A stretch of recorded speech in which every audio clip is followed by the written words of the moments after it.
Good morning, good morning, good morning everyone. Saan mang may Pilipino sa mundo. For today's video guys ay mag-opinion lang po tayo tungkol sa ating mga politiko sa darating na halalan 2028. So bago ang lahat guys is magdasal muna tayo sa panibagong buhay binigay natin Panginoon sa atin. Let's bow our heads sa dakila at makapangyarihan ng Diyos, Panginoon. Muli po kami nagpapasalamat sa panibagong buhay, kalakasan, biyaya, pagpapala at pinagkaloob po sa aming muli sa umaga.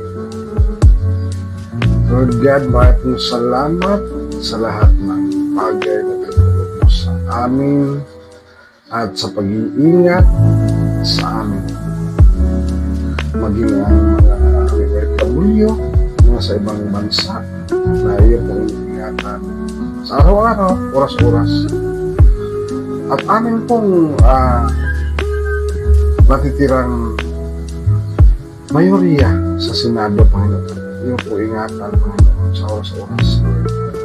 Bigyan mo po ang makalangit na karunungan si Cayetano upang hindi siya magapi, Panginoon, ng kanyang mga kalaban.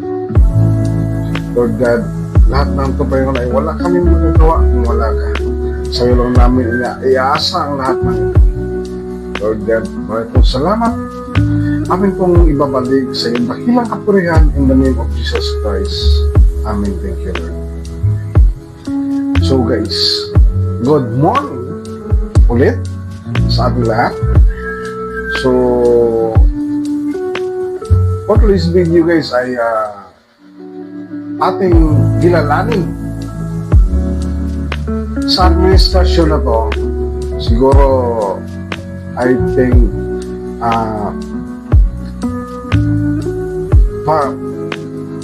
parang nanggagaling sa taas talaga to para malaman natin ang klase ng politiko, no? So siguro piniyagan talagang mangyari ito ng ating Panginoon para malaman natin kung sino talaga ang karapat-dapat sa bansa natin na mamuno. So piniyagan niya to o talagang binigay niya sa atin itong namumuno na to na grabe kakurap at grabe sumuway sa batas na hindi sumusunod sa batas para malaman natin kung sino talaga yung pipiliin natin pagdating sa mga halalan, no? So may darating tayo na halalan sa 2028. So nakikilala na natin kung sino sa mga politiko natin ang mukhang pera, mukhang buaya at ang hindi, no? At makikita natin kung sino ang politiko sa atin ang marunong sumunod sa batas at hindi. So talagang pinapakita talaga sa ating mga mata na kung sino yung karapat-dapat at sino yung hindi.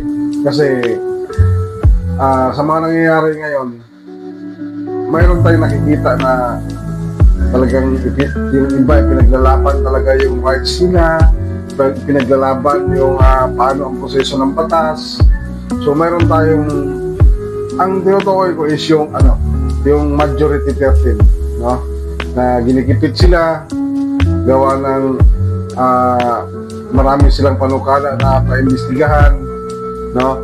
So ginikipit sila ng administrasyon para lang mabawi yung liderato ng Senado at maisa katuparan lahat ng mga plano nila. Dami nilang mga plano about sa Constitution Assembly kung as baguhin ang institusyon ng 1987, palawigin ang termino ng Pangulo, palawigin ang termino ng mga congressman.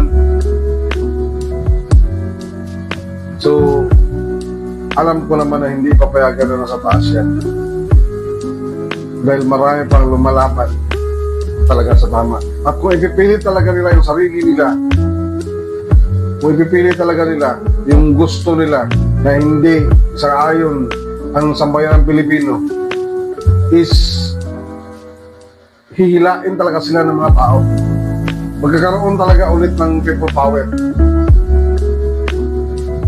Hindi naman tayo tatalikuran ng mga sundalo at pulis.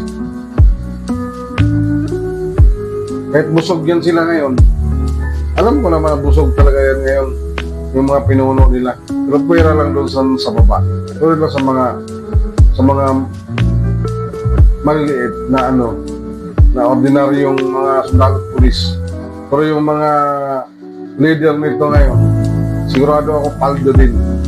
Oo, paldo din yan sila. So, hanggat may ipampuit at pasintabi po sa mga kumakain, hanggat may dumi pa ang puwit ni Marcos, pupulasan ng mga yan. Ganon katindi ang loyalty ng mga yan. Dahil sa ganyan, no?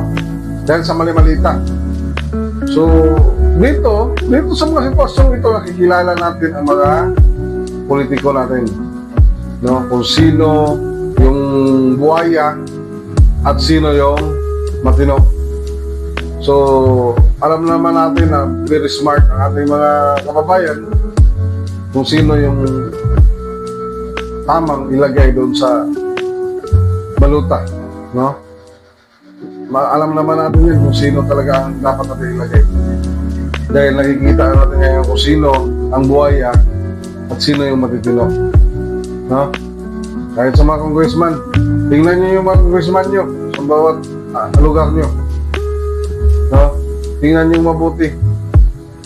Dahil nakilala na natin sila, nakilala na natin yung mga karakas nitong mga politiko na to. Matamis lang ito magsalita. Pagdating dyan sa paghinihingi yung nyo. Pero kinatisin nyo ng mabuti ngayon kasi nilantaran na nila na ginagawa yung pagnanakaw nila.